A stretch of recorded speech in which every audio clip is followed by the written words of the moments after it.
여러분, 우리는 지난 시간 노아의 시대에 홍수가 일어난 원인에 대해서 함께 묵상했습니다. 그 원인은 하나님의 아들들과 사람의 딸들이 결혼했기 때문이 아니었습니다. 그 원인은 그들이 지은 구체적인 죄 때문이었습니다. 그것을 우리는 그들 사이에 태어난 네피림을 통해서 발견할 수 있습니다. 하나님은 이 네피림 때문에 5절 말씀을 하셨습니다. 곧 네피림을 낳은 것이 하나님 보시기에 큰 죄였던 것입니다.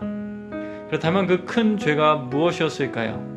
바로 3절 말씀을 통해 알 수 있었습니다. 하나님은 하나님의 아들들과 사람의 여자들이 결혼하는 것을 보시며 이렇게 말씀하셨습니다.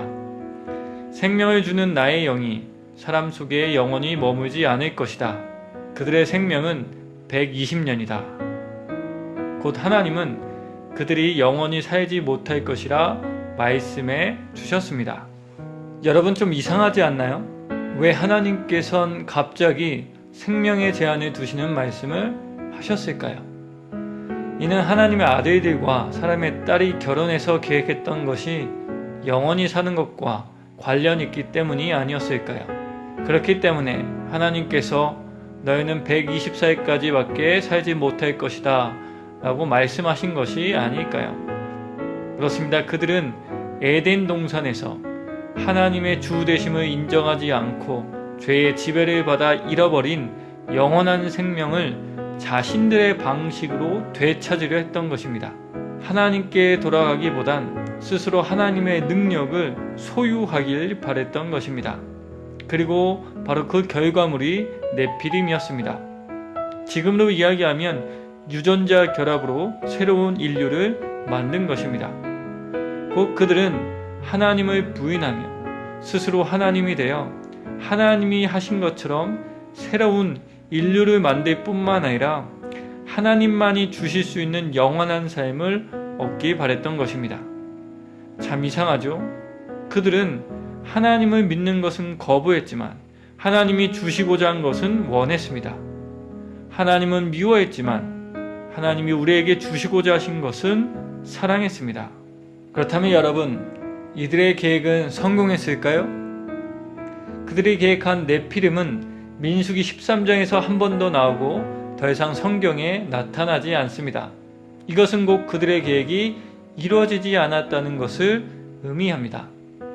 네피림 프로젝트, 곧 하나님을 떠나 스스로 하나님이 되어 하나님처럼 되고자 했던 그들의 계획은 실패했습니다.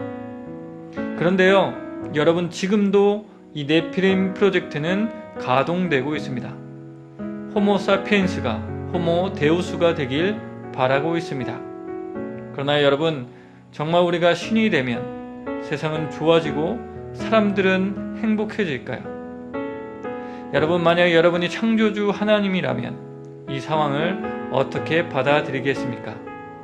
모르긴 해도 보면 그들의 계획을 인정할 수 없을 것입니다.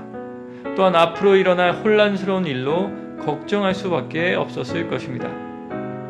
하지만 그들은 멈추지 않는 기차와 같이 무작정 달리고 있었습니다. 그래서 하나님은 홍수를 통하여 그 기차를 세우셨습니다. 여러분, 인간은 하나님이 될 수 없습니다. 하나님을 믿을 수 있을 뿐입니다.